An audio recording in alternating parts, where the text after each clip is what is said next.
Hey folks, this is Vince with Dad's Gaming Addiction, and today we're going to check out the CR90 Corvette expansion for Star Wars Armada. It is a Wave 1 ship, just like the Nebulon B frigate ship was, the ship I just covered 2 minutes ago. This is a very fast and nimble rebel ship. It can't take a lot of punishment, and honestly, I expected a little bit more in terms of anti-fighter defense or attack, whatever you want to call it, because in every video game that I've played with these blockade runners in them, especially Star Wars Empire at War, you'd want to build these things to take out enemy TIE fighters, TIE bombers, TIE interceptors, that kind of thing, just because it has so many laser cannons, and laser cannons are better at taking out smaller craft than the big and bulky turbo lasers, which the turbo lasers are better for capital ships. So yeah, I expected some more anti-fighter defense die here on these cards, but it is what it is. I'm guessing due to balance issues. So with that said, let's go ahead and take a quick look at the Corvette cards and see what all came with this expansion. Okay, so like the Nebulon B Escort Frigate video, I'm only going to show you the model and the cards. I'm not going to bother showing you all the tokens and all of the different dials. I mean, every expansion is going to come with command dials and the like. So yeah, just the model and the card. Speaking of the model, here we go. And again, just like the Nebulon B Frigate, this is the same model as found in the core game. In fact, here is the model from the core game. There's no difference in size, there's no difference in color or anything like that. So this is just simply to add an additional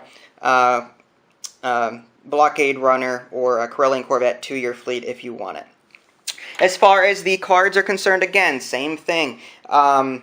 If you have the core set and you use the blockade runner, which you more than likely are because there's not a lot of rebel ships right now, but if you happen to use them, then you'll be familiar with these cards. You've got the Corvette A and you've got the Corvette B. Just to give you a side-by-side comparison here, let's make sure that this is focused so you can see it. There we go. 4 hull strength, you've got 1 anti-fighter blue die here. And again, I expected a little bit more from the blockade runner, but that's just my experiences from the video games that I've played. As far as your command, squadron, engineering values, they're all the same.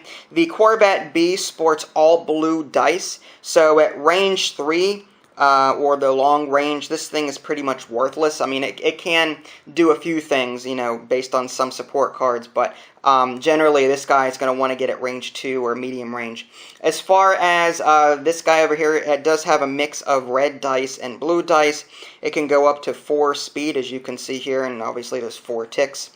And the point difference isn't all that much, it's just 5 points. The Corvette A with the red dice has 44, and the Corvette with all blue dice has 39. Okay, so upgrade cards, and again, some of these may repeat since, again, some of these may have been featured in the core set or in other expansions. I'll try to get through this as quickly as possible, and I apologize for any repeats. But anyway, electronic countermeasures. While defending, you may exhaust this card to spend 1 defense token that your opponent targeted with an accuracy result that has a cost of 7 points. Leading shots. While attacking, you may spend 1 blue die to reroll any number of dice in your attack pool. That has a cost of 4.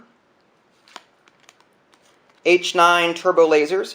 While attacking, you may change 1 die face with a hit or crit icon to a face with an accuracy icon. That has a cost of 8. Great for locking down those defense tokens. Jaina's Light, which is sort of like a title. You can ignore the effects of overlapping obstacles.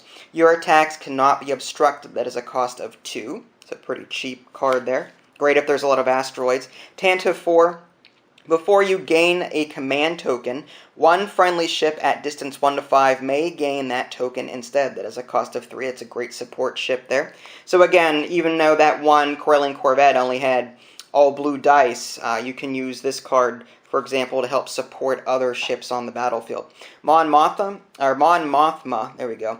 When a friendly ship resolves the evade token effect, it can cancel 1 die at medium range or reroll 1 die at close range or distance 1. That is a cost of 30. Pretty expensive there. When you reveal, this is Ramus Antilles, when you reveal a command, you may gain 1 matching command token without spending the command dial. That is a cost of 7. Nav team, this is the navigate icon. Your navigate tokens can either change your speed or increase one yaw value by 1, which is a step up from normal when it comes to navigate tokens. That has a cost of 4 points. And we're back to electronic countermeasures. Alright, there you have it, a quick look at the CR90 Corvette expansion. As far as expansions go, this one isn't bad. This is a great filler ship if you need to, sort of fill out some points and, the larger ships just cost too much and you don't really want to go the route of like X-Wings or Y-Wings or whatever the case may be. Great flanking ship, it has a lot of speed, and it does have a decent amount of firepower, but again, I really would have liked to have seen some more anti-fighter defense die here because, again, in all of the games I've played, this ship is great for taking out smaller fighters. So, with that being said, be on the lookout for more videos. If you haven't already, subscribe to my YouTube channel and check out my official website, www.dadsgaming.com. This is Vince, thanks for watching, and I'll catch you next time.